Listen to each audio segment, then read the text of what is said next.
അവന്റെ വിലയേറിയ നാമത്തിന് സ്തോത്രം. വാക്യം നമുക്കൊരാവർത്തി വായിക്കാം. സ്മുർന്നയിലെ സഭയുടെ ദൂതൻ എഴുതുക, മരിച്ചവനായിരുന്നു വീണ്ടും ജീവിക്കുകയും ചെയ്ത ആദ്യനും അന്ത്യനുമായവൻ അരുളി ചെയ്യുന്നത്, ഞാൻ നിന്റെ കഷ്ടതയും ദാരിദ്ര്യവും നീ ധനവാനാകുന്ന താനും തങ്ങൾ യഹൂദർ എന്ന് പറയുന്നെങ്കിലും യഹൂദരല്ല, സാധാരണ പള്ളിക്കാരായവരുടെയും ദൂഷണവും അറിയുന്നു. നീ സഹിപ്പാനുള്ളത് പേടിക്കേണ്ട, നിങ്ങളെ പരീക്ഷിക്കേണ്ടതിന് പിശാച് നിങ്ങളിൽ ചിലരെ തടവിലാക്കുവാൻ പോകുന്നു. 10 ദിവസം നിങ്ങൾക്ക് ഉപദ്രവം ഉണ്ടാകും. മരണപര്യന്തം വിശ്വസ്തനായിരിക്കുക, എന്നാൽ ഞാൻ ജീവകിരീടം നിനക്ക് തരും. ആത്മാവ് സഭകളോട് പറയുന്നത് എന്തെന്ന് ചെവിയുള്ളവൻ കേൾക്കട്ടെ. ജയിക്കുന്നവന് രണ്ടാം മരണത്താൽ ദോഷം വരികയില്ല.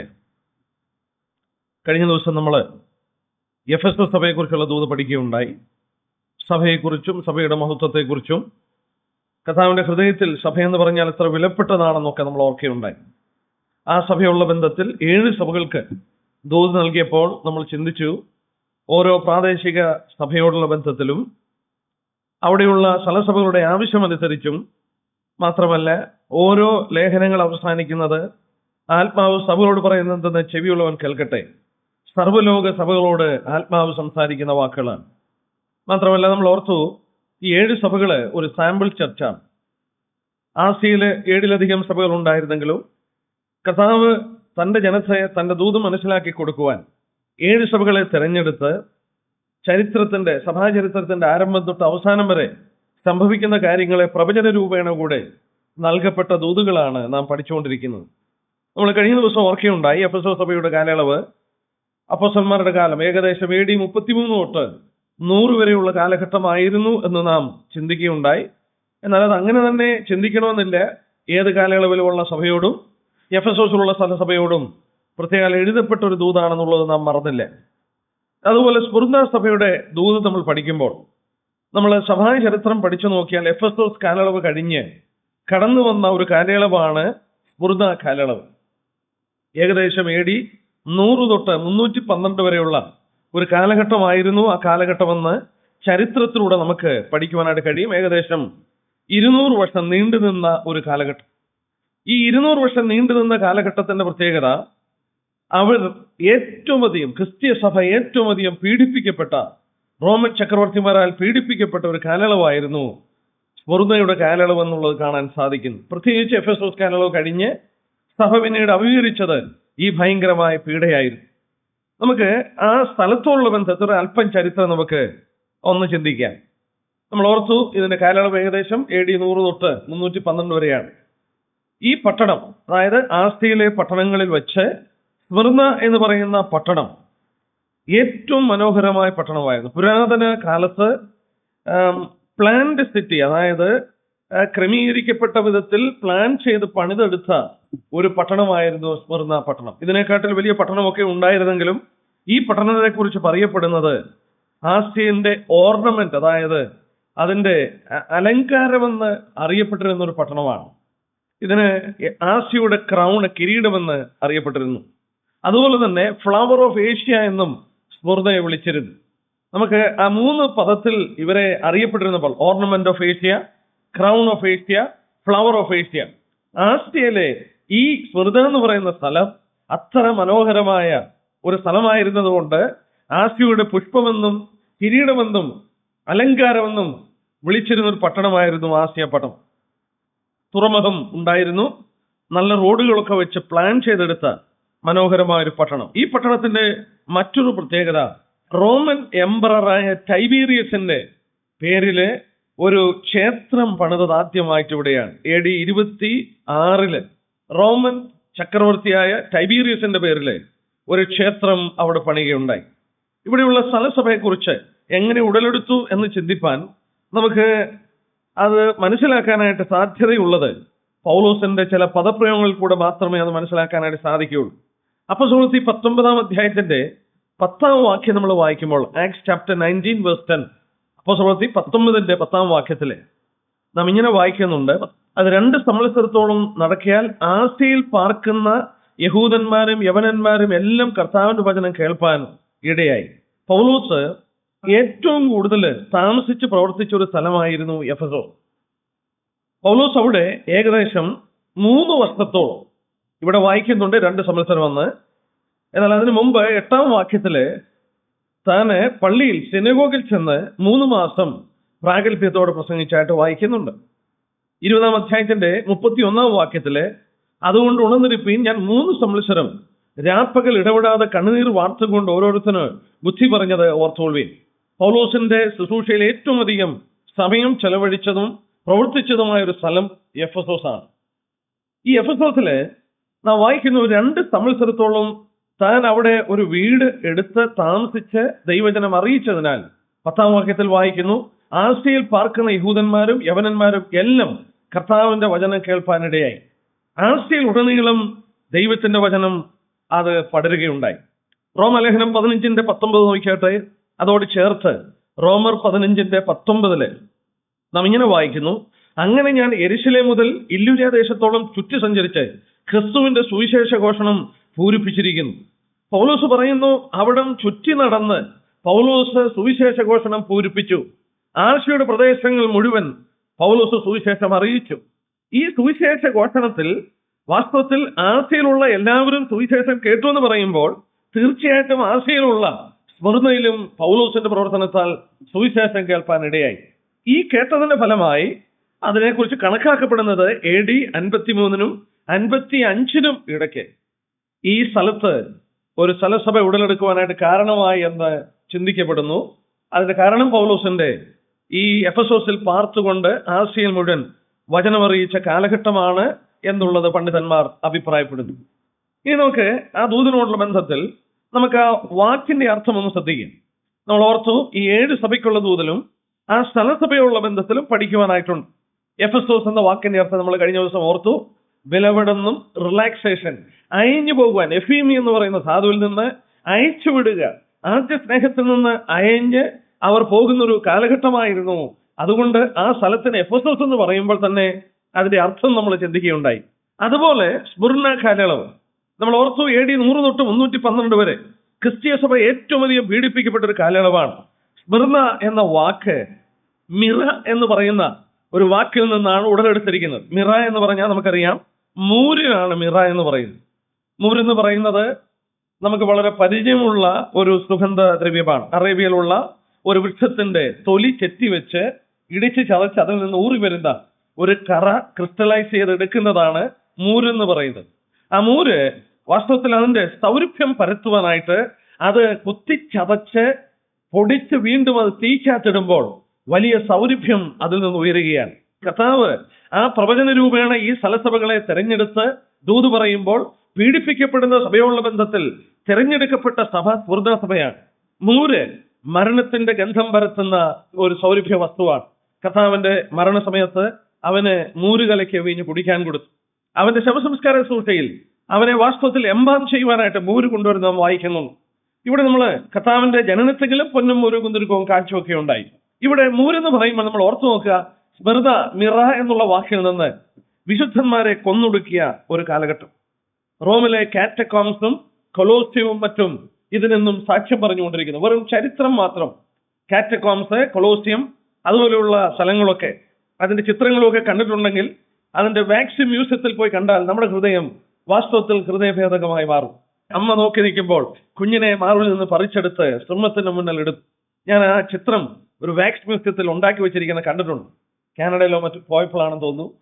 ആ ചിത്രം ഈ കാറ്റക്കോംസിലെ ഈ വിശുദ്ധന്മാരെ മൃഗത്തിന് ഇട്ടുകൊടുത്തത് അതുപോലെ തന്നെ മെഡികൾ ഉണ്ടാക്കി വെച്ചിരിക്കുന്നത് കണ്ടാൽ ആശ്ചര്യമായി ഒരു സ്ത്രീ നിൽക്കുന്നതും അല്ലെങ്കിൽ മനുഷ്യർ നിൽക്കുന്നതും കുഞ്ഞിനെ സിംഹത്തിന്റെ മുന്നിൽ കടിച്ചു കീറുന്ന ചിത്രം കണ്ടാൽ നമുക്ക് പോലും ഹൃദയഭേദകമാണ്. എന്നാൽ രക്തസാക്ഷികളെ കുറിച്ച് എഴുതിയിരിക്കുന്ന ഗ്രന്ഥങ്ങൾ വായിക്കുമ്പോൾ 200 വർഷത്തോളം നീണ്ടുനിന്ന പീഡയിലെ അവരനുഭവിച്ച കഷ്ടങ്ങൾ അവർണ്ണനീയമാണ്. മനുഷ്യന്റെ മേൽ തുണി ചുറ്റി എണ്ണയൊഴിച്ച് ആ കമ്പുകളുടെ മുകളിൽ അവരെ കെട്ടിക്കിളത്തി തീപ്പന്തങ്ങളെ പോലെ അവരെ കത്തിച്ചു. കൊലോസ്യത്തിലും മറ്റും വെളിച്ചം കാണുവാൻ ജീവിച്ചിരിക്കുന്ന വിശന്നിരിക്കുന്ന മൃഗങ്ങളുടെ മുന്നിൽ, ആ കുഞ്ഞുങ്ങളുടെ മുന്നിൽ മാതാപിതാക്കളെയും മാതാപിതാക്കളുടെ മുന്നിൽ കുഞ്ഞുങ്ങളെയും വലിച്ചെറിഞ്ഞ് കൊടുക്കുക. തോലിനകത്ത് അവരെ ഇട്ടിട്ട് തുന്നിത്തയിച്ച് വലിയ ചൂടിന്റെ മുന്നിൽ ഇട്ടിട്ട് അങ്ങനെ മരിക്കുവാൻ അനുവദിക്കുക. തിളച്ച എണ്ണയ്ക്കകത്ത് അവരെ ഇറക്കിയിടുക, അവരെ വലിച്ച് കീറിക്കൊല്ലുക. അവരനുഭവിച്ച കഷ്ടങ്ങൾ വലിയ പീഡയുടെ ചരിത്രമാണ്. നീറോയെ കുറിച്ചൊക്കെ നമുക്കറിയാം. ഈ വിശുദ്ധന്മാർ ഇവർ മരിക്കുമ്പോഴൊക്കെ പാട്ടുപാടി പുഞ്ചിരിച്ചുകൊണ്ട് മരിക്കുകയാണ്. ചില ചിത്രങ്ങളൊക്കെ നമ്മൾ കണ്ടിട്ടുള്ളവർക്ക് നമുക്കത് ഓർമ്മയുണ്ട്. നീറോയെ ഭ്രാന്ത് പിടിപ്പിച്ചത്, വിശ്വാസികളെ ഏറ്റവും അധികം കൊന്നൊടുക്കിയ മനുഷ്യൻ ഈ നീറോ, അദ്ദേഹത്തിന് ഭ്രാന്തനെ പോലെ ആയിത്തീർന്നത് ഇവരെ എത്രത്തോളം പീഡിപ്പിക്കുന്നു അത്രത്തോളം അവർ പാട്ടുപാടുന്നു, ഇവർ ചിരിക്കുന്നു, ഇവർ സന്തോഷത്തോടെ മരിക്കുന്നു. നീറോയ്ക്ക് അത് മനസ്സിലാക്കുവാൻ കഴിഞ്ഞില്ല. ഇവിടെ നമുക്ക് ഈ വാക്കിനോടുള്ള ബന്ധത്തെ തന്നെ ഓർത്തു നോക്കി, ആ മൂര് ചതച്ച് തീക്കാത്തിടുമ്പോൾ സൗരഭ്യമുയർന്നതുപോലെ വിശുദ്ധന്മാർ 200 വർഷത്തോളം അവർ കൊല്ലപ്പെട്ട് മരിച്ചുകൊണ്ടിരുന്നപ്പോൾ സ്വർഗത്തിൽ അത് സൗരഭ്യമായി മാറുകയായിരുന്നു എന്നുള്ളത് നമ്മളെ ഇവിടെ മനസ്സിലാക്കാം.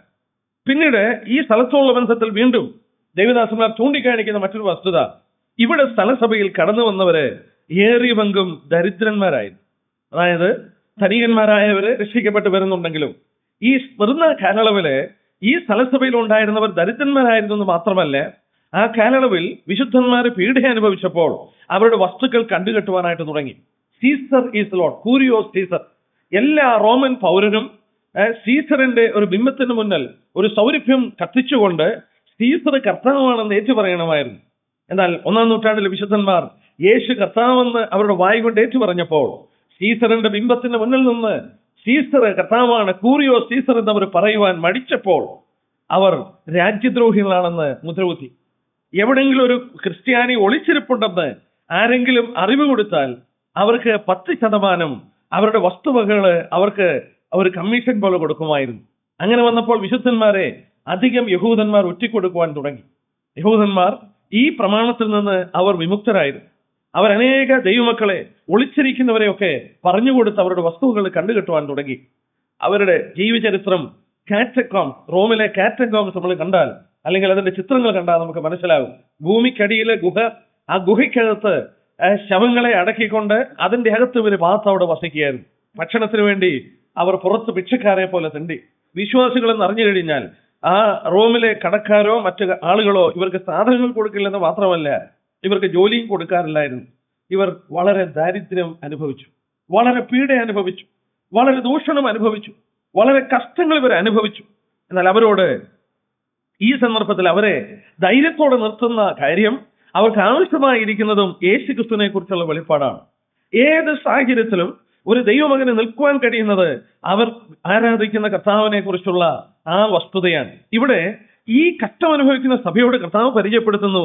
ഒന്ന് നമുക്ക് നോക്കാം. അതിന്റെ 8-ാം വാക്യത്തിൽ സ്മുർദയിലെ സഭയുടെ ദൂതൻ എഴുതുക, മരിച്ചവനായിരുന്നു വീണ്ടും ജീവിക്കുകയും ചെയ്ത ആദ്യനും അന്ത്യനുമായ അരുളി ചെയ്യുന്നു. കർത്താവ് തന്നെ പരിചയപ്പെടുത്തുന്നു. ഞാൻ മരിച്ചവനായിരുന്നു, ജീവിക്കുന്നു. മരിച്ചുകൊണ്ടിരിക്കുന്ന, കഷ്ടം അനുഭവിക്കുന്ന ആ സഭയോട് കർത്താവ് പറയുമ്പോൾ അതിന്റെ ആശയം നമുക്ക് മനസ്സിലാക്കാം. അവരെ ധൈര്യപ്പെടുത്തുകയാണ്, ഞാനും മരിച്ചവനായിരുന്നു. ഇവിടെ കർത്താവ് പറയുമ്പോൾ മരിച്ചവനായിരുന്നു വീണ്ടും ജീവിക്കുകയും ചെയ്ത ആദ്യനും അന്ത്യനുമായും അവരോട് പറഞ്ഞു. 11-ാം വാക്യത്തിൽ ജയിക്കുന്നവന് ഒരു വിധത്തിലും 2-ാം മരണത്തിന്റെ ദോഷം അവർക്ക് സംഭവിക്കില്ലേ. അതിന്റെ ഭാഷാന്തരത്തില് ഒരു വിധത്തിലും വരികയില്ല എന്നൊരു പദമാണ് അവിടെ വരുന്നത്. കർത്താവിനെ കുറിച്ച് പറഞ്ഞ ശ്രദ്ധിക്കുക, മരിച്ചവനായിരുന്നു വീണ്ടും ജീവിക്കും. മരിച്ചവരെ നമുക്കറിയാം, മരിക്കാൻ പോകുന്നവരെ കുറിച്ച് അറിയാം. എന്നാൽ നമ്മൾ ഇവിടെ നോക്കുക, മരണത്തിൽ നിന്ന് ജീവൻ പ്രാപിച്ച ഒരുവൻ, കർത്താവ് അതാണോട് പരിചയപ്പെടുത്തുന്നത്. മരിച്ചിട്ട് വീണ്ടും ജീവിച്ചവൻ, പുനരുദ്ധാനം പ്രാപിച്ചവൻ. നമ്മള് അപ്പോസ്തലപ്രവൃത്തി 2-ാം അധ്യായത്തിന്റെ 24-ാം വാക്യം വായിക്കുമ്പോൾ ഇത് 1-ാം നൂറ്റാണ്ടിലെ വിശുദ്ധന്മാർക്ക് ഏറ്റവും അധികം പ്രാധാന്യതയുള്ള ഒരു വിഷയമായിരുന്നു യേശുക്രിസ്തുവിന്റെ പുനരുദ്ധാനം. അവരെ ധൈര്യപ്പെടുത്തി നിർത്തിയ വലിയൊരു കാര്യം, അപ്പോസ്തലപ്രവൃത്തി 2:24 ദൈവമോ മരണഭാഷങ്ങളെ അഴിച്ചിട്ട് അവനെ ഉയർത്തെഴുന്നേൽപ്പിച്ചു, മരണം അവനെ പിടിച്ചു വെക്കുന്നത് അസാധ്യമായിരുന്നു. മരണത്തിന് അവനെ പിടിച്ചു വെക്കുവാൻ സാധ്യമല്ലായിരുന്നു. അവൻ പുനരുദ്ധാനം പ്രാപിച്ചു. അതാണ് കർത്താവ് പറഞ്ഞത്, മരണത്തിന് ഇനി എന്റെ മേൽ ശക്തിയില്ല. ഞാൻ മരിച്ചവനായിരുന്നു, എന്നാൽ വീണ്ടും ജീവിക്കുന്നു. ഈ സഭയുള്ള ബന്ധത്തിലും കർത്താവ് തന്നെ പരിചയപ്പെടുത്തുമ്പോൾ അത് പറയുകയാണ്.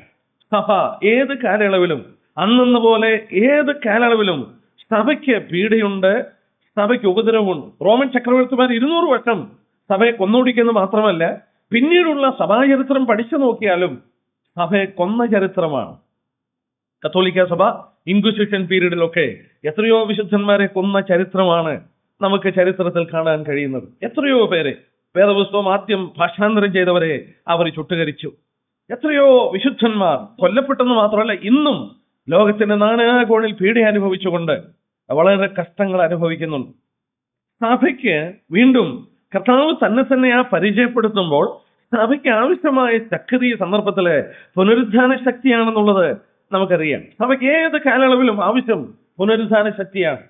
Resurrection life. റോമലേഖനം 6-ാം അധ്യായത്തിന് വരെ വാക്യം. ഏകന്റെ ലംഘനത്താൽ മരണം ആ ഏകൻ നിമിത്തം വാണുവെങ്കിൽ കൃപയുടെയും നീതിദാനത്തിന്റെയും സമൃദ്ധി ലഭിക്കുന്നവർ യേശു ക്രിസ്തു എന്ന ഏകൻ നിമിത്തം ഏറ്റവും അധികം ജീവനിൽ വാഴും. ആ വാക്യം നമ്മളൊന്ന് സൂക്ഷിച്ചു നോക്കിയാൽ ഒരിക്കൽ നമ്മളോട് വായിക്കുന്നു, മരണം വാണരുത്. ഒരിക്കൽ നമ്മൾ മരണത്തിന്റെ പ്രജകളായിരുന്നു. മരണം നമ്മളെ വാണരുത്. എന്നാൽ യേശു ക്രിസ്തുവിന്റെ കൃപ ലഭിച്ചു കഴിഞ്ഞപ്പോൾ മരണം നമ്മളെ വാഴുന്നതിൽ നിന്ന് വിമുക്തരാക്കിയെന്ന് മാത്രമല്ല, നമ്മൾ ആരായി തീർന്നു? നമ്മൾ ഇന്ന് വാഴുന്നവരായി മാറി. Once we were slaves, now we are kings. ആ വാക്യം ഒന്ന് നോക്കിയേ. ഒരിക്കൽ മരണം നമ്മളെ വാണരുതും, മരണത്തിന്റെ ഭയം നമ്മളെ പിടിച്ചിരുന്നു. എന്നാൽ വിശുദ്ധന്മാർക്ക് ദൈവത്തിന്റെ കൃപ അനുഭവിച്ചു കഴിഞ്ഞപ്പോൾ ആ യേശു ക്രിസ്തു എന്ന ഏകൻ നിമിത്തം ഏറ്റവും അധികമായി ജീവനിൽ അവർ വാഴുന്നു. They are ruling in life. നോക്കുക, മരണത്തിന്റെ ഭയത്തിൽ മാത്രമല്ല, ജീവിതത്തിന്റെ ഏത് പ്രതികൂലത്തിലും അവർ വാസ്തവത്തിൽ ഉയർന്ന ഒരു നിലവാരം പുലർത്തുവാൻ, വാഴുന്നവരായി മാറുവാൻ. പ്രതികൂലങ്ങളുണ്ട്, പ്രയാസങ്ങളുണ്ട്, കഷ്ടങ്ങളുണ്ട്, ശോധനകളുണ്ട്. അവർക്ക് അനേക പ്രശ്നങ്ങൾ ഈ ലോകത്തിലുണ്ട്.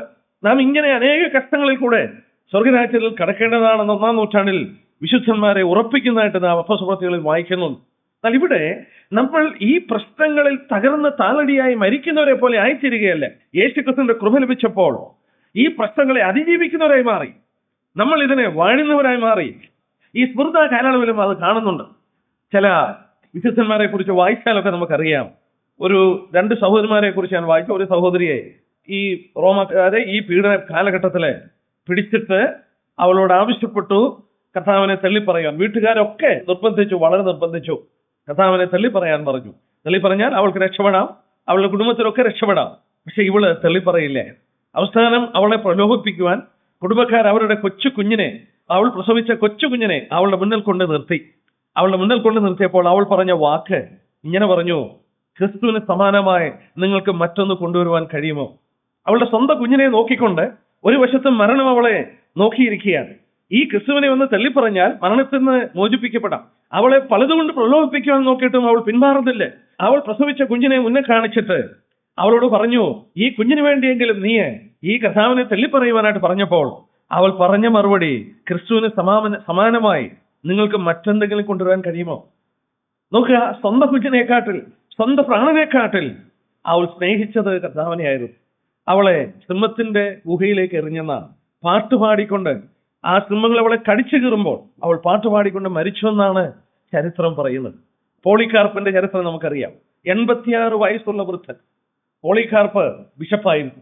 അദ്ദേഹത്തെ അവസാനം ഒറ്റിക്കൊടുത്തു. പോളികാർപ്പ് ഒക്കെ അണ്ടർഗ്രൗണ്ടിലാണ്. എന്നാൽ ഒരു വിശ്വാസിയെ പിടിച്ചിട്ട് വളരെ പീഡിപ്പിച്ച് പീഡ സഹിക്കാതെ വന്നപ്പോൾ പോളികാർപ്പ് ഇന്നലെ തിരുപ്പുണ്ടെന്ന് പറഞ്ഞു കൊടുത്തു. പോളികാർപ്പിനെ അവർ പിടിച്ചു.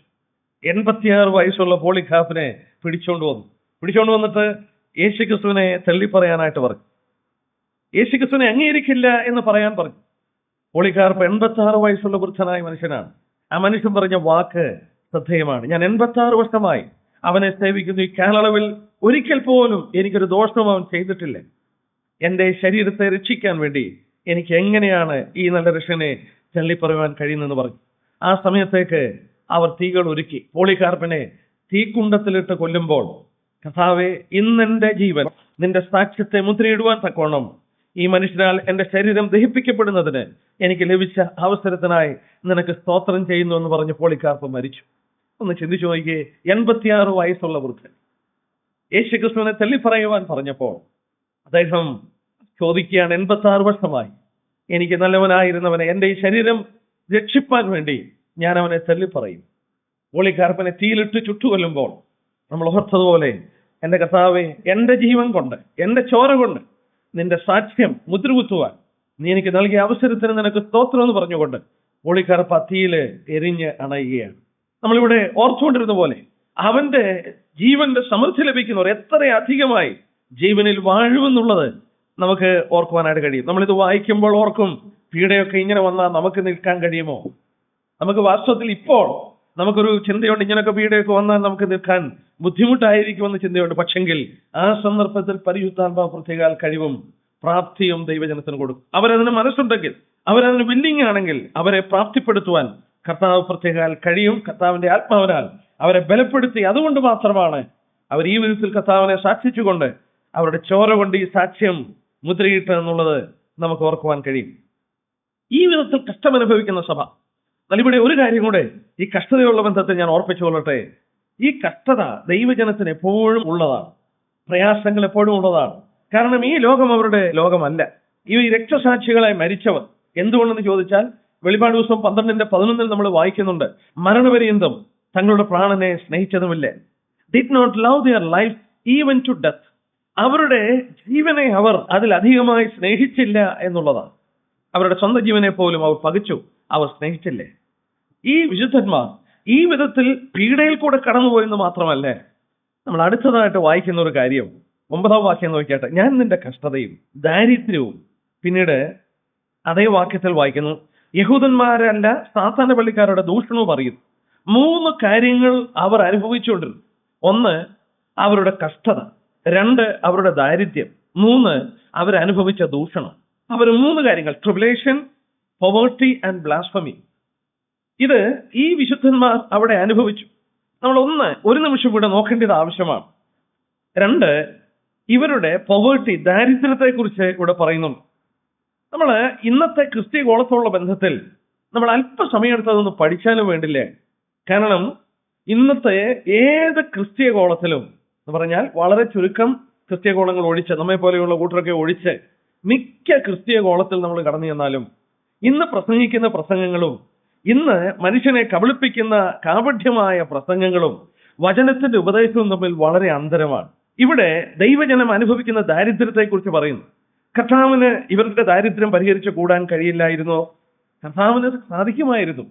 എന്നാൽ ഇവിടെ ഈ സംഭവങ്ങൾ ഇവിടെ രേഖപ്പെടുത്തുമ്പോൾ ദൈവജനത്തിന്റെ ചില പാഠങ്ങൾക്ക് വേണ്ടി കൂടിയാണ് ഇവിടെ രേഖപ്പെടുത്തിയിരിക്കുന്നത്. സർവ്വസഭകളോടും ഇത് സംസാരിക്കുന്ന വാക്കുകളാണ്. പഴയ നിയമ വിശുദ്ധന്മാർക്ക് സമ്പത്ത് അനുഗ്രഹമായി പറഞ്ഞിരുന്നു. യഹൂദനുള്ള ബന്ധത്തിൽ അവരെ വിളിച്ചത് ലോകത്തിന്റെ ഭൗമികമായ ഒരു രാജ്യം അവർ കരസ്ഥമാക്കാനാണ്. അവരനുസരിച്ചിരുന്നെങ്കിൽ ദൈവം അവർക്ക് സമ്പത്തും ലോകരാഷ്ട്രങ്ങളുടെ മുകളിൽ ശിരസിനെ പോലെ അവരെ ആക്കി തീർക്കുവാനായിട്ടും ദൈവം വാസ്തവത്തിൽ അവരോട് പറഞ്ഞിരുന്നു. എന്നാൽ യേശുക്രിസ്തു ഭൂമിയിൽ വന്ന് ഒരു പുതിയ ഉടമ്പടിയോടുകൂടെ അവന്റെ രാജ്യം പുതുതായി ഇവിടെ സ്ഥാപിക്കുമ്പോൾ അവരോട് കർത്താവ് പറഞ്ഞത് ഭൗമിക നന്മകളൊന്നുമല്ല, ഒരു ഭൗമിക നന്മകളുമല്ല. റോമലേഖനം 14:17 വാക്യത്തിൽ വായിക്കുന്നുണ്ട്, ദൈവരാജ്യം ഭക്ഷണവും പാനീയവുമല്ല, നീതിയും സമാധാനവും പരിശുദ്ധാത്മാവിൽ സന്തോഷവുമാണ്.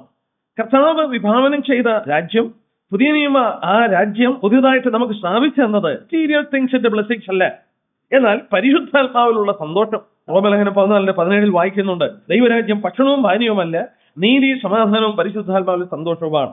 എന്നാൽ ഇന്ന് കേൾക്കുന്ന പ്രസംഗങ്ങളിൽ നിന്ന് ഇത് വളരെ വ്യത്യസ്തമാണ്. TV ഓൺ ചെയ്താൽ കേൾക്കുന്നു, മറ്റ് സ്റ്റേജുകളിലെ ആളുകളൊക്കെ ലക്ഷങ്ങൾ തടിച്ചുകൂടുന്നു.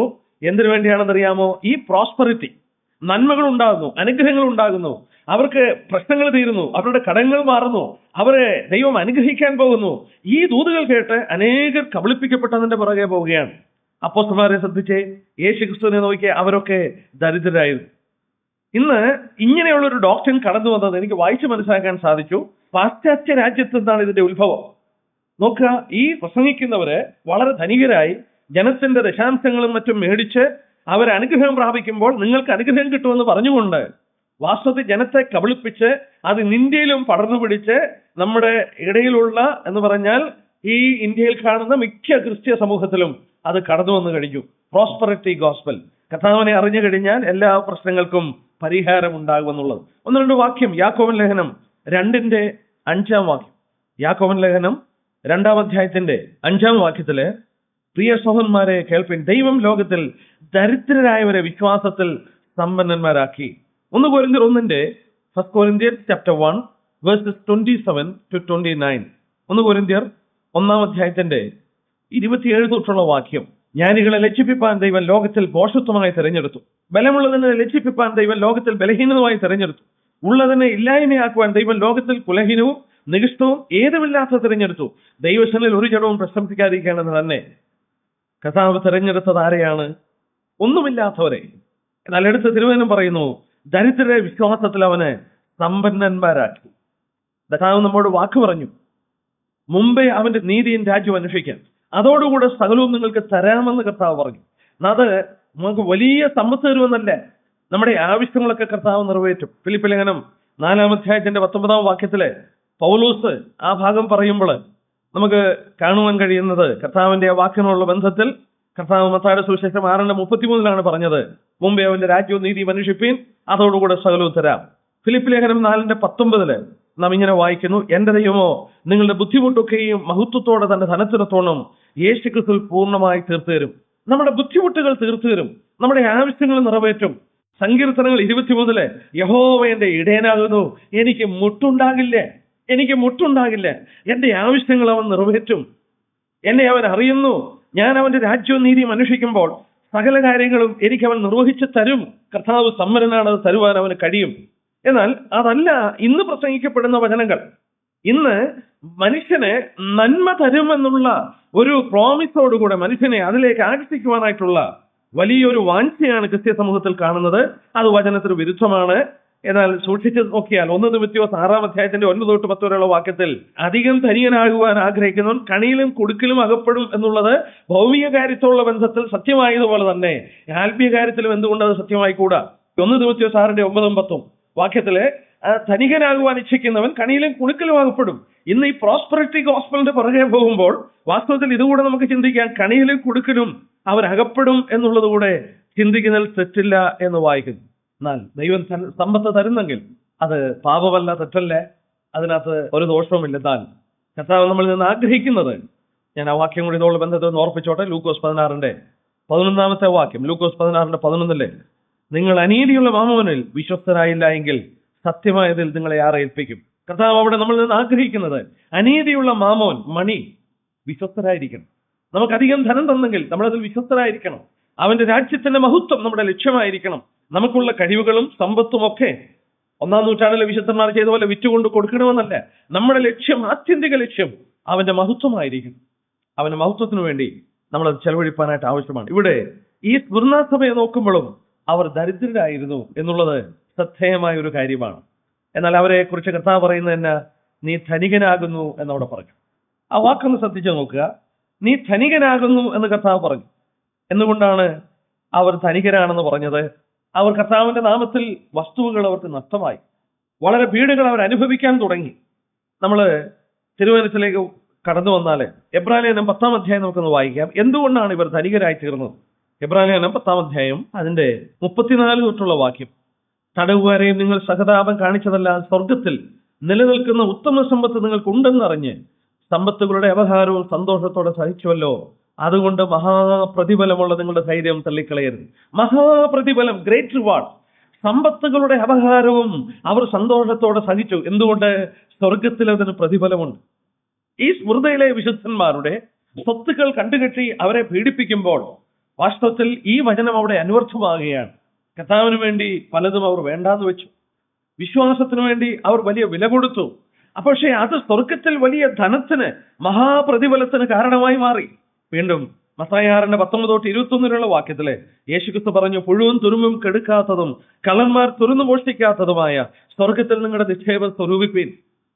നോക്ക, ഇവർക്ക് സ്വർഗത്തിൽ വലിയ നിക്ഷേപമുണ്ടായി. ആ നിക്ഷേപത്തെ കർത്താവ് കണ്ടുകൊണ്ട് പറയുന്നു, നീ ധനവാനാണ്.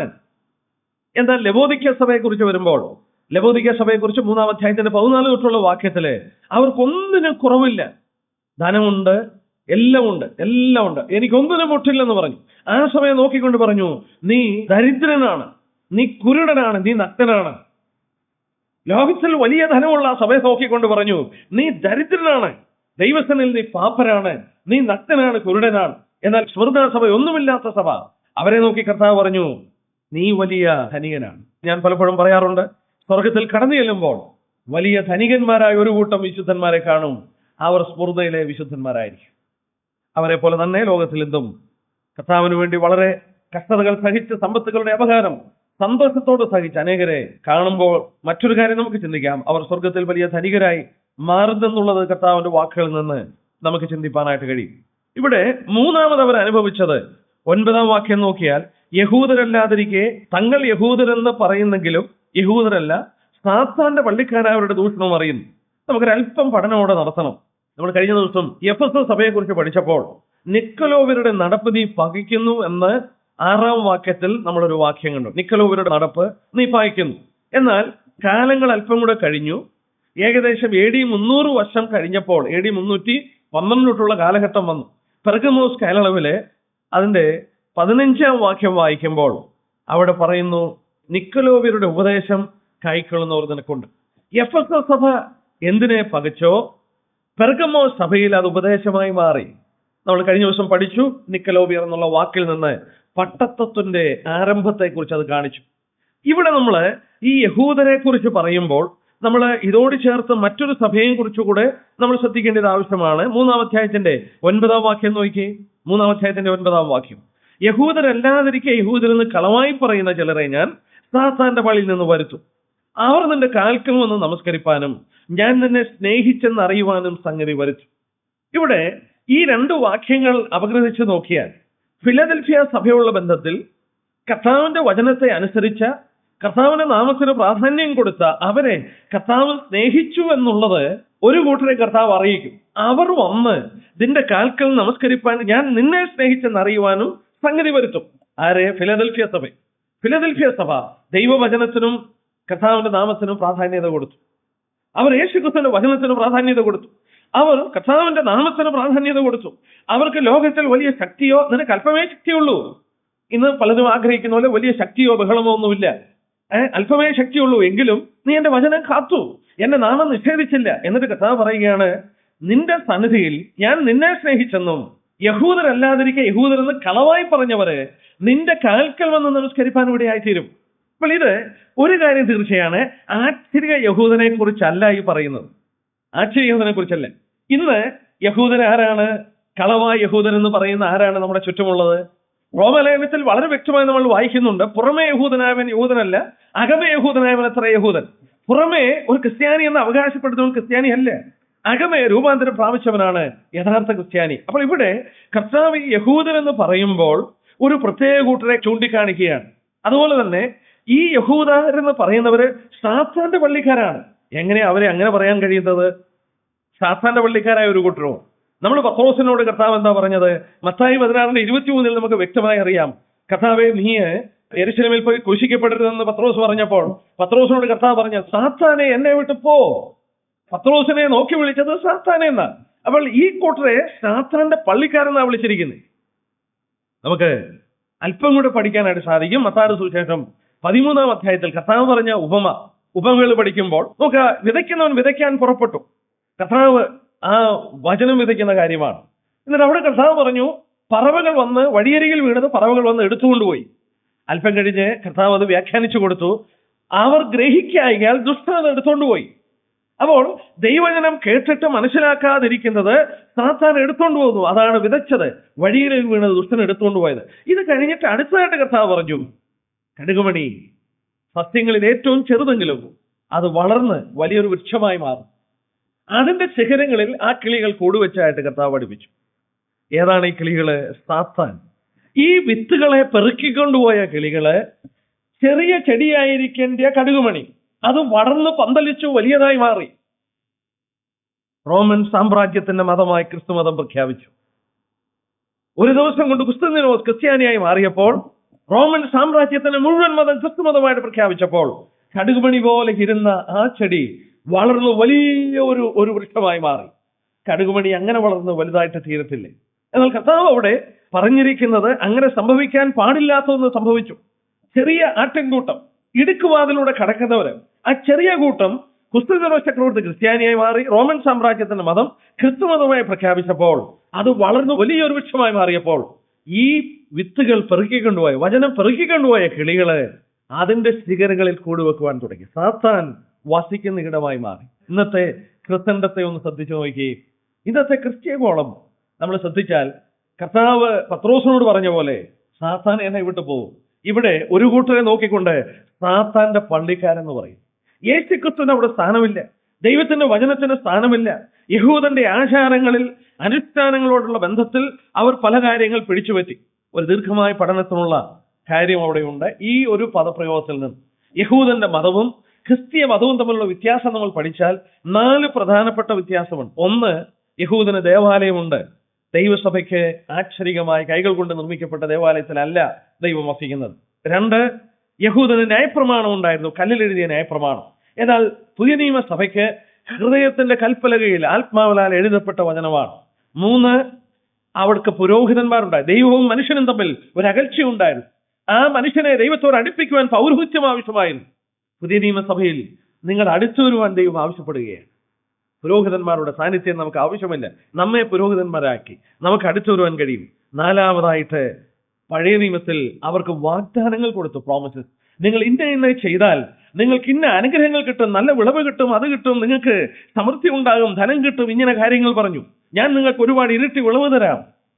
പുതിയ നിയമത്തിൽ അങ്ങനെയുള്ള വാഗ്ദാനങ്ങൾ നമുക്ക് കാണുന്നില്ലേ? ഈ 4 കാര്യങ്ങൾ നമ്മൾ അവഗ്രഹിച്ച് പഠിച്ചു നോക്കിയാൽ നമുക്ക് മനസ്സിലാക്കാൻ കഴിയുന്ന കാര്യം, ഇന്ന് ക്രിസ്ത്യ ഗോളത്തിൽ ഇതുപോലെ തന്നെയുള്ള ഒരു സമൂഹത്തെ കാണാൻ കഴിയുന്നു. ക്രിസ്ത്യാനികൾ എന്നവർ പറയുന്നു, യഹൂദര എന്ന് പറയുന്നെങ്കിലും യഹൂദരല്ല. ആ വാക്ക് നോക്കിയാട്ടെ, കർത്താവ് തങ്ങൾ യഹൂദരെന്ന് പറയുന്നെങ്കിലും യഹൂദരല്ല. നമ്മള് 3-ാം അധ്യായത്തിന്റെ 9-ാം വാക്യത്തിൽ യഹൂദരല്ലാതിരിക്കെ യഹൂദരെന്ന് കളവായി പറയുന്ന ചിലര്, കർത്താവ് ആ വാക്ക് പറയുമ്പോൾ വളരെ ശ്രദ്ധേയമായിട്ട് നമുക്ക് കാണാൻ കഴിയുന്നു ആ വിഷയം. യഹൂദനെ തള്ളിക്കളഞ്ഞു, അതിനുശേഷമാണല്ലോ ക്രിസ്ത്യ സഭയുടെ ആരംഭം. എന്നാൽ ഇവിടെ യഹൂദരല്ലാതിരിക്കെ യഹൂദരെന്ന് പറയുന്നു, ക്രിസ്ത്യാനികൾ അല്ലാതിരിക്കെ ക്രിസ്ത്യാനികൾ എന്ന് പറയുന്നു. ഈ ഉപദേശങ്ങളെല്ലാം അവിടെ കൊണ്ടുപോകും. ദേവാലയം, യഹൂദന് യാഗങ്ങൾ അർപ്പിക്കണമെങ്കിൽ ദേവാലയത്തിൽ കടന്നു ചെല്ലണം. അവിടെ മാത്രമേ ദൈവ സാന്നിധ്യമുള്ളൂ. അവന് യാഗം അർപ്പിക്കുവാൻ അവിടോട്ട് ചെല്ലണമായിരുന്നു. എന്നാൽ നമ്മുടെ കർത്താവ് നമ്മോട് പഠിപ്പിച്ചു. യോഹന്നാന്റെ സുവിശേഷം 4:21 വാക്യത്തിൽ ശമര്യക്കാരത്തിയോട് പറഞ്ഞു, സത്യനമസ്കാരികൾ പിതാവിനെ നമസ്കരിക്കുന്നത് ഈ മലയിലുമല്ല ആ മലയിലും അല്ല എന്നുള്ള നാഴിക വരുന്നു. ഒരു പ്രത്യേക സ്ഥലത്തിന് പ്രാധാന്യതയില്ല, വിശുദ്ധീകരിക്കപ്പെട്ട ഒരു ഇടം ആവശ്യമില്ല. നമുക്ക് ഇങ്ങനെ ഒരു കെട്ടിടമൊക്കെ ഉള്ളത് കൂടി വരുവാനുള്ള സൗകര്യത്തിന് വേണ്ടി. അങ്ങനെ ഒരു കെട്ടിടം എന്നുള്ളതല്ലാതെ ഈ കെട്ടിടത്തിന് യാതൊരു പ്രാധാന്യതയില്ല. നമ്മളെ ജീവനുള്ള കല്ലുകളാക്കി, നമ്മെ ജീവിക്കുന്ന ഒരു മന്ദിരമാക്കി, ദൈവം നമ്മളിൽ വസിക്കുന്ന ഒരു മന്ദിരമാക്കി പുതിയ നിയമത്തിൽ നമ്മൾ തീർത്തു. എന്നാൽ മറുഭാഗത്ത് ക്രിസ്ത്യാനികൾ യഹൂദന്റെ ഉപദേശം പോലെ തന്നെ ആക്ഷരിക കല്ലുകൾ കൊണ്ട് നിർമ്മിക്കപ്പെട്ട ദേവാലയത്തിൽ ദൈവ സാന്നിധ്യമുണ്ട്, അവിടെ കടന്നു എന്ന് പ്രാർത്ഥിക്കുന്നു, അവിടെയുള്ള കാര്യങ്ങൾ നിർവഹിക്കുന്നു. ഇത് തമ്മിലുള്ള വ്യത്യാസം നോക്കിയേ. 2 നമുക്ക് കാണാൻ സാധിക്കുന്നു, ന്യായപ്രമാണത്തോടുള്ള ബന്ധത്തിൽ നമ്മെ ന്യായപ്രമാണത്തിൽ നിന്ന് വിമുക്തരാക്കി. ഇപ്പോഴും അവർ അതുപോലുള്ള ന്യായപ്രമാണങ്ങളെ പഠിപ്പിക്കുന്നു. വിശദീകരിക്കാതെ ഞാനത് വിടട്ടെ. എന്നാൽ പുതിയ നിയമത്തിൽ കടന്നു വരുമ്പോൾ എബ്രായലേഖനം 8:10 പഴയ നിയമത്തിൽ ജെരമ്യാ 31:33 നമ്മുടെ ഹൃദയത്തിന്റെ കൽപ്പലകയിൽ ആ പ്രമാണം ദൈവം എഴുതുമെന്ന് പറഞ്ഞു. ആത്മാവിനാൽ നമ്മുടെ ഹൃദയത്തിൽ അത് എഴുതപ്പെട്ടു. 3, യഹൂദ മതത്തെ അനുസരിച്ച് ആരാധന സ്വീകരിക്കുന്ന ദൈവവും നമ്മളും തമ്മിൽ ഒരു അകലം പഴയ നിയമത്തിൽ ഉണ്ടായിരുന്നു. എന്നാൽ പുതിയ നിയമത്തിൽ അതില്ലേ. ഇന്നും അങ്ങനെ ഒരു പഠിപ്പേരുണ്ടില്ലേ. ഇന്നും ക്രിസ്ത്യ സമൂഹത്തിന് പുരോഹിതന്മാർ, മനുഷ്യർക്കും ദൈവത്തിനും മധ്യത്തിൽ ശുശ്രൂഷിക്കുന്ന പുരോഹിതന്മാർ, സാമാന്യ ജനവും പുരോഹിതന്മാരും. അവരുടെ പഠിപ്പീരനുസരിച്ച് പുരോഹിതന്മാർ കുറച്ചുകൂടെ വിശുദ്ധന്മാരാണ്. അവർ ദൈവത്തോട് അടുത്തു നിൽക്കുന്നു. സാമാന്യ ജനം അവർ ബിസിനസ്സിലും അവർ മറ്റു കാര്യങ്ങളും ഏർപ്പെടുന്നു. പുരോഹിതന്മാർ ദൈവകാര്യത്തിൽ മാത്രം ഏർപ്പെട്ട് ദൈവത്തോട് അടുത്തു നിൽക്കുന്ന ഒരു കൂട്ടം ആളുകളാണ്.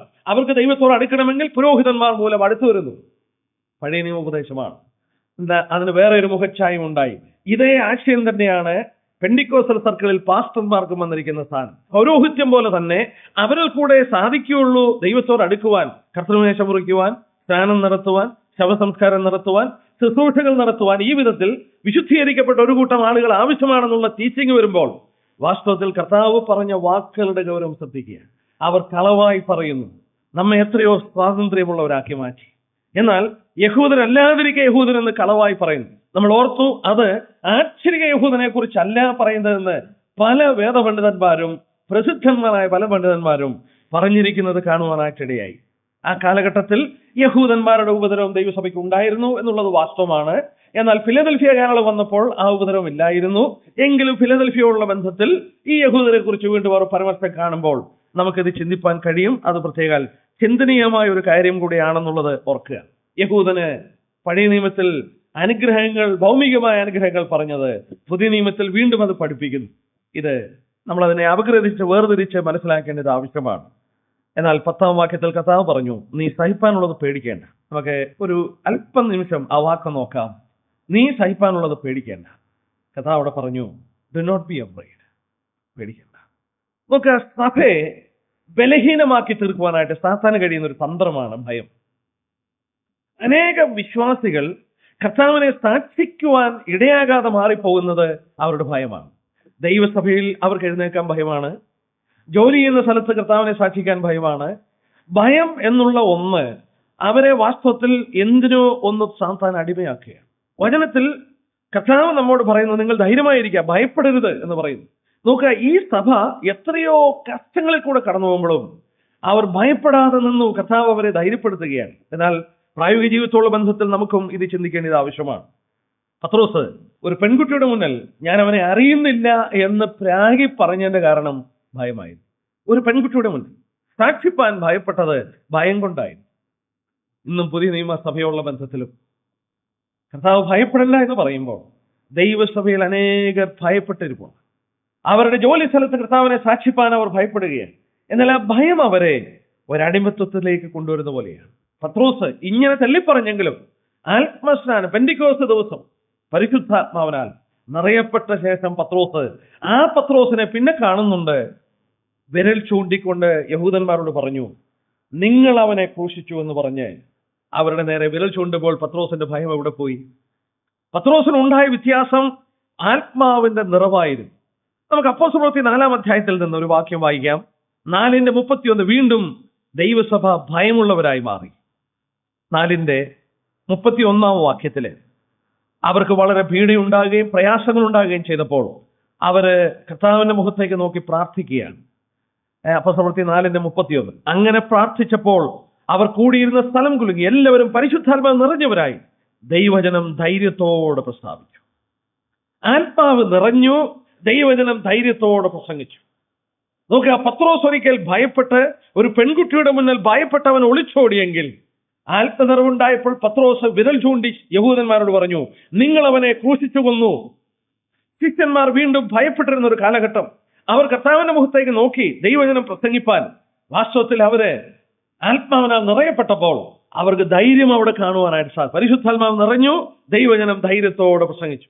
അന്നെന്ന പോലെ പത്രോസിന് ആവശ്യമായിരുന്നു, 1-ാം നൂറ്റാണ്ടിലെ വിശുദ്ധന്മാർക്ക് ആവശ്യമായിരുന്നു, എനിക്കും നിങ്ങൾക്കും ആവശ്യമാണ്.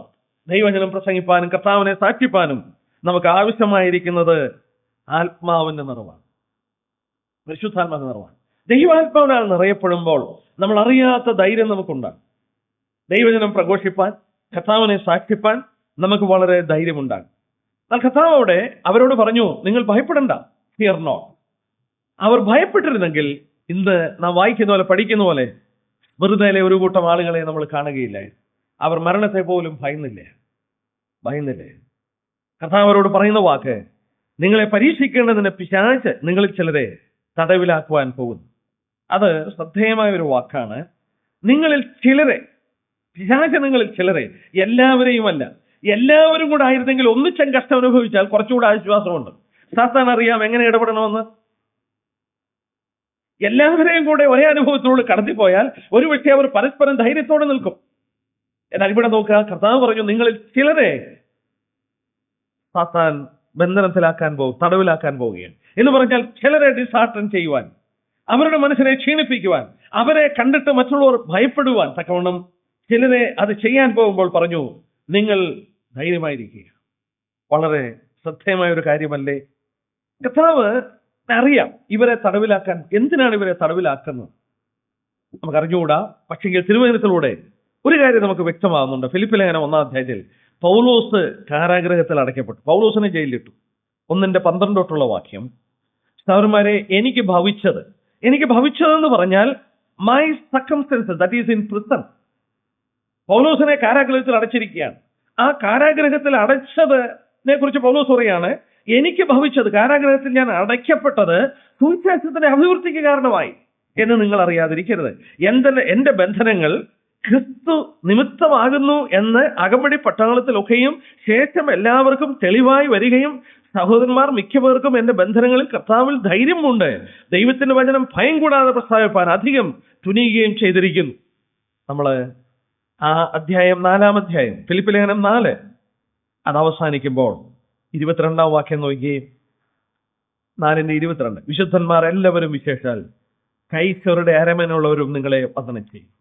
പൗലോസ് പറയുന്നു, എനിക്ക് സംഭവിച്ചത്, അതായത് പൗലോസിനെ ബന്ധനത്തിലാക്കിയത് സുവിശേഷത്തിന്റെ അഭിവൃദ്ധിക്ക് കാരണമായി സഹോദരന്മാരെ ബലപ്പെടുത്തുവാൻ കാരണമായി എന്ന് പറയുമ്പോൾ 4-ാം അധ്യായത്തിന്റെ 22-ാം വാക്യത്തിൽ പൗലോസ് പറയുന്നു, ആ ലേഖനം എഴുതി അവസാനിപ്പിക്കുമ്പോൾ ദൈവജനത്തെ വന്ദനം ചെയ്യുന്ന ഒരു കൂട്ടം ആളുകൾ സീസറിന്റെ അരമനയിലുണ്ടായി. എന്താ കാരണം? പൗലോസിനെ ചങ്ങല കൊണ്ട് ബന്ധിക്കപ്പെട്ട് ഫിലിപ്പിയ ജയിലിൽ കിടക്കുകയാണ്. ജയിലിൽ കിടക്കുന്ന പടയാളികളോട് മാത്രമല്ല, തന്നെ ചങ്ങല കൊണ്ട് ബന്ധിപ്പിച്ചിരിക്കുന്ന പടയാളികളോടും പൗലോസ് യേശുക്രിസ്തുവിനെ കുറിച്ച് പറഞ്ഞു. ഈ പടയാളികൾ ഏതാനും മണിക്കൂർ കഴിയുമ്പോൾ മാറി മാറി വരും, വേറെ പടയാളികൾ വരും. അങ്ങനെ മാറ്റപ്പെട്ടുകൊണ്ടിരുന്ന പടയാളികളോട് പൗലോസ് കർത്താവായ യേശുക്രിസ്തുവിനെ കുറിച്ച് പറഞ്ഞുകൊണ്ടിരുന്നു. തനിക്ക് ഭവിച്ചത് സുവിശേഷത്തിന്റെ അഭിവൃദ്ധിക്ക് കാരണമായി. അനേകർ വിശ്വസിച്ചു മടങ്ങി പോകുമ്പോൾ അവസാനം കൈസറുടെ അരമനയിൽ ഒരു കൂട്ടം വിശുദ്ധന്മാരുണ്ടായി. ഈ ഫിലിപ്പിൽ ലേഖനം എഴുതുമ്പോൾ അവരെ വന്ദനം ചെയ്യുന്നുവെന്ന് റോമിൽ നിന്ന് എഴുതുവാനിടയായി. എന്തൊരു അത്ഭുതമാണ്! നമ്മൾ നോക്കിയ പൗലോസിനെ എന്തിനാ കാരാഗ്രഹത്തിൽ അടച്ചു? വളരെ വ്യക്തമായിട്ട് അറിയാം, അത് സുവിശേഷത്തിന്റെ അഭിവൃദ്ധിക്ക്. ദൈവത്തിന് അതിന്റെ പിറകിൽ ഒരു ഉദ്ദേശമുണ്ടായി. പൗലോസിനെ ശുദ്ധീകരിക്കുക മാത്രമല്ല, നമ്മൾ ഓർത്തതുപോലെ അനേകരുടെ കൺവേർഷന് അത് ഇടയായി മാറി. മാത്രമല്ല, നമ്മളിവിടെ വായിച്ചു, മറ്റ് സഹോദരന്മാർക്ക് അത് ധൈര്യത്തിന് കാരണമായി. ഫിലിപ്പ് ലേഖനത്തിൽ അതല്ലേ പറയുന്നത് പൗലോസ്? എന്റെ ബന്ധനങ്ങൾ ക്രിസ്തു നിമിത്തമാകുന്നുവെന്ന് അകമ്പടിപ്പെട്ട ആൾക്കാരും ശേഷമെല്ലാവരും തെളിവായി വരികയും സഹോദരന്മാർ മിക്കവരും എന്റെ ബന്ധനങ്ങൾ കർത്താവിൽ ധൈര്യം കൊണ്ടു ദൈവത്തിന്റെ വചനം ഭയം കൂടാതെ പ്രസ്താവിപ്പാൻ അധികം തുനിഞ്ഞു. അവിടെ നോക്കുക, പൗലോസിന് സംഭവിച്ചത് മൂലം അവർ ധൈര്യപ്പെട്ട ദൈവവചനം പ്രസംഗിപ്പാനിടയായി എന്ന് പറയുമ്പോൾ സുവിശേഷത്തിന്റെ അഭിവൃദ്ധിക്ക് അത് വീണ്ടും കാരണമായി. സാത്താൻ നിങ്ങളിൽ ചിലരെ തടവിലാക്കാൻ പോകും. നിങ്ങൾ ഭയപ്പെടരുത്. നമുക്ക് സംഭവിക്കുന്ന ചില കാര്യങ്ങൾ ഒരുപക്ഷെ നമ്മുടെ സഹോദരന്മാർക്ക് അത് സംഭവിച്ചില്ലെന്ന് വരാം. ഞാൻ അനുഭവിക്കുന്ന ഈ കഷ്ടം ഒരുപക്ഷെ മറ്റു വിശ്വാസികൾക്ക് സംഭവിച്ചില്ലെന്ന് വരാം. പക്ഷെ എനിക്കത് സംഭവിക്കുമ്പോൾ, ഞാൻ ആ വേദനയിൽ കൂടെ കടന്നു പോകുമ്പോൾ, കർത്താവ് അത് അറിയാതല്ലേ, കർത്താവ് അതിനെ നിയന്ത്രിക്കുന്നുണ്ട്. കാരണം ഇവിടെ വ്യക്തമായി എടുത്ത് എഴുതിയിരിക്കുന്നു, 10 ദിവസം, എ പർട്ടിക്കുലർ ടൈം. 11 ദിവസം ഉണ്ടാകില്ല. കർത്താവ് ആ ദിവസത്തെ കണ്ടിരിക്കുന്നു. ആ ഒരു പ്രത്യേക സമയം കഴിയുമ്പോൾ ആ പ്രയാസങ്ങൾ മാറിക്കിട്ടും. ഇവിടെ ഈ വിശുദ്ധന്മാരെ 1-ാം നൂറ്റാണ്ടിൽ കൊല്ലുവാൻ ശ്രമിച്ചപ്പോൾ, അനേകരെ കാരാഗ്രഹത്തിൽ ബന്ധിപ്പിച്ചപ്പോൾ, സങ്കീർത്തനം 76:10 വായിക്കുന്നത് ആശ്ചര്യമായി നിവർത്തിക്കപ്പെടുകയാണ്. അത് അന്നെന്ന പോലെ ഇന്നും ദൈവജനത്തോടുള്ള ബന്ധത്തിൽ അത് അനുവർത്ഥമായിക്കൊണ്ടിരിക്കുന്നു. 76-ാം സങ്കീർത്തനത്തിന്റെ 10-ാം വാക്യം, 76:10, മനുഷ്യന്റെ ക്രോധം നിന്നെ സ്തുതിക്കും നിശ്ചയം, ക്രോധശിഷ്ടത്തെ നീ അരയ്ക്ക് കെട്ടിക്കൊള്ളും. ആ വാക്യം നോക്കിയേ, മനുഷ്യന്റെ ക്രോധം നിന്നെ സ്തുതിക്കും. ദൈവം മനുഷ്യന്റെ ക്രോധം, റോമൻ ചക്രവർത്തിമാരും അവരും ഒക്കെ ദൈവജനത്തോട് ക്രോധം കാണിച്ച് അവരെ ഉപദ്രവിച്ചപ്പോൾ ആ ദൈവത്തിന് സ്തുതി കരയേറ്റുവാനിടയായി. റോമർ 8:28 വായിക്കുന്ന പോലെ, സകലവും നന്മയ്ക്കായി കൂട്ടി വ്യാപരിക്കും. 10 ദിവസം നിനക്ക് ഉപദ്രവമുണ്ട്. നമ്മുടെ ജീവിതത്തിൽ നമ്മൾ പ്രയാസങ്ങൾ അനുഭവിക്കുന്നെങ്കിൽ, കഷ്ടങ്ങൾ അനുഭവിക്കുന്നുണ്ടെങ്കിൽ, കർത്താവ് മോചനം തരുന്ന ഒരു ദിവസമുണ്ട്. നമുക്ക് തന്നിരിക്കുന്ന ശോധന കഴിയുമ്പോൾ കർത്താവ് അത് നമ്മളിൽ നിന്ന് മാറ്റിത്തരും. ഈ 10 ദിവസം എന്നുകൂടെ പറയുമ്പോൾ മറ്റൊരു കൂട്ടം ദൈവദാസന്മാർ പറയുന്നു, റോമൻ സഭ നടത്തിയ 10 ചക്രവർത്തിമാരുടെ പീഡയെക്കുറിച്ചും ഉദ്ദേശിച്ചിട്ടുണ്ടെന്ന് പറയും. എന്ന് പറഞ്ഞാൽ 10 സീസർമാരാണ് ക്രിസ്ത്യ സഭയെ ഉപദ്രവിച്ചത്. ഞാൻ അവരുടെ പേരും ആ വർഷവും ഒന്ന് പറഞ്ഞു പോകാം. നീറോ, 1-ാമത് നീറോ, AD 64 തൊട്ട് 68 വരെ. അത് കഴിഞ്ഞ് ഡൊമീഷ്യൻ AD 90 തൊട്ട് 95 വരെ. ഈ ഡൊമീഷ്യനാണ് യോഹന്നാനെ പത്മോസിലേക്ക് നാട് കടത്തുന്നത്. അത് കഴിഞ്ഞിട്ട് ട്രാജൻ എന്ന് പറയുന്ന സീസർ AD 104 തൊട്ട് 117 വരെ. 4-ാമത് ഔറേലിയസ് AD 161 തൊട്ട് 180 വരെ. 5-ാമത് സെവറസ് AD 200 തൊട്ട് 211 വരെ. അത് കഴിഞ്ഞ് 6-ാമത് മാക്സിമസ് AD 235 തൊട്ട് 237 വരെ. 7-ാമത് ഡീഷ്യസ് 250 തൊട്ട് 253 വരെ. പിന്നീട് 8-ാമത് വലേറിയൻ 257 തൊട്ട് 260 വരെ. 9-ാമത് ഔറേലിയൻ 207 തൊട്ട് 275 വരെ. അവസാനമായി 10-ാമത് ഡൈക്ലീഷ്യൻ 303 തൊട്ട് 312 വരെ. പിന്നീട് കുസ്തന്തീനോസ് ചക്രവർത്തി കോൺസ്റ്റന്റൈൻ ക്രിസ്ത്യാനിയായി മാറുകയാണ്. നീറോ തൊട്ട് ഡൈക്ലീഷ്യൻ വരെ 10 സീസർമാർ സഭയെ ഉപദ്രവിച്ചു. ഡൈക്ലീഷ്യൻ കഴിഞ്ഞ് 11-ാമത് വന്ന വ്യക്തിയാണ് കുസ്തന്തീനോസ് ചക്രവർത്തി കോൺസ്റ്റന്റൈൻ. കോൺസ്റ്റന്റൈൻ മാനസാന്തരപ്പെട്ടപ്പോൾ ആ 10 ദിവസം എന്ന് ഉദ്ദേശിച്ചത് ക്രിസ്ത്യ സഭയോടുള്ള ബന്ധത്തിൽ അത് മാറ്റപ്പെട്ടു. ഇവിടെ കർത്താവരോട് പറഞ്ഞു, മരണപര്യന്തം വിശ്വസ്തനായിരിക്കുക, എന്നാൽ ഞാൻ ജീവകിരീടം നിനക്ക് തരും. ജയിക്കുന്നതിന് രണ്ടാം മരണത്തിന്റെ ദോഷം സംഭവിക്കില്ല. ജീവകിരീടം പ്രതിഫലത്തിന്റെ നാളിൽ മാർട്ടിയസ് പരിശോധനകൾ സഹിക്കുന്നു. യാക്കോബ് 12 വായിക്കുന്നുണ്ടല്ലോ, പരീക്ഷ സഹിക്കുന്ന മനുഷ്യൻ ഭാഗ്യവാൻ, അവൻ കൊള്ളാവുന്നതിനെ തെളിഞ്ഞ ശേഷം കർത്താവ് വാഗ്ദത്തം ചെയ്ത ജീവകിരീടം പ്രാപിക്കും. വിശുദ്ധന്മാർക്ക്, പരീക്ഷ സഹിക്കുന്ന വിശുദ്ധന്മാർക്ക് കർത്താവ് കൊടുക്കുന്ന കിരീടം. അതുപോലെ തന്നെ പരീക്ഷ സഹിച്ച് മരിക്കുന്ന മാർട്ടിയസിനും കൊടുക്കുന്ന കിരീടമാണ് ജീവകിരീടം. ജയിക്കുന്നതിന് രണ്ടാം മരണത്തിന്റെ ദോഷം സംഭവിക്കില്ല. യഹൂദന്റെ മനസ്സിൽ ഒരു തെറ്റിദ്ധാരണയുണ്ട്. അതായത് ആകാല മരണങ്ങൾ, ഇങ്ങനെ ദോഷകരമായ മരണങ്ങൾ സംഭവിച്ചാൽ അത് ദോഷമാണെന്നൊരു ചിന്ത അവരുടെ മധ്യത്തിലുണ്ടായി. കർത്താവ് അവർക്ക് ഉറപ്പ് കൊടുക്കുകയാണ്, രണ്ടാം മരണത്തിന്റെ ദോഷം നിനക്ക് സംഭവിക്കില്ല, ഒരു കാരണവശാലും അത് സംഭവിക്കില്ലെന്ന അതിന്റെ ശരിയായിട്ടുള്ള ട്രാൻസ്ലേഷനിൽ വന്നിരിക്കുന്ന വാക്ക്. ഞാനിവിടെ എന്റെ വാക്കുകളെ അവസാനിപ്പിക്കട്ടെ. കഴിഞ്ഞ നാളുകളിൽ ക്രിസ്തീയ സഭ കടന്നുപോയ പീഡയും, ലോകത്തിൽ ഇന്നും അനേക ഭാഗങ്ങളിൽ ദൈവജനം അനുഭവിക്കുന്ന പീഡയും, നാം ചെറുതും വലുതുമായ പല പരിശോധനകളും കഷ്ടങ്ങൾ അനുഭവിക്കുകയും ചെയ്യുമ്പോൾ സഭയുടെ ക്യാരക്ടർ വാസ്തവത്തിൽ എംബ്ലം ക്രൂസാണ്. തന്നെത്താൻ ത്യജിച്ചുകൊണ്ട്, പ്രതികൂലങ്ങളിൽ പതറാതെ, കർത്താവിനെ നമ്മുടെ മുന്നിൽ എബ്രായ ലേഖനത്തിൽ വായിക്കുന്ന പോലെ കഷ്ടം സഹിച്ചവനെ ധ്യാനിച്ചുകൊണ്ട് നമുക്ക് മുന്നോട്ട് കടന്നു പോകാം. പ്രതിഫലങ്ങൾ നമുക്ക് പറഞ്ഞിട്ടുണ്ട്. എന്നാൽ കഴിഞ്ഞ ദിവസവും ഞാൻ ഓർപ്പിച്ച പോലെ ഇവരുടെ പീഡകളും ഇവരനുഭവിച്ച വേദനകളും ഒക്കെ ഓർക്കുമ്പോൾ നമ്മുടെ കഷ്ടങ്ങളും വേദനകളും ഒന്നും യാതൊരു വിധത്തിലും അത് വലിയ കാര്യങ്ങളല്ല. അത്ര വലിയ പീഡകളാണ് കഴിഞ്ഞ നാളുകളൊക്കെ ക്രിസ്തീയ സഭ അനുഭവിച്ചത്.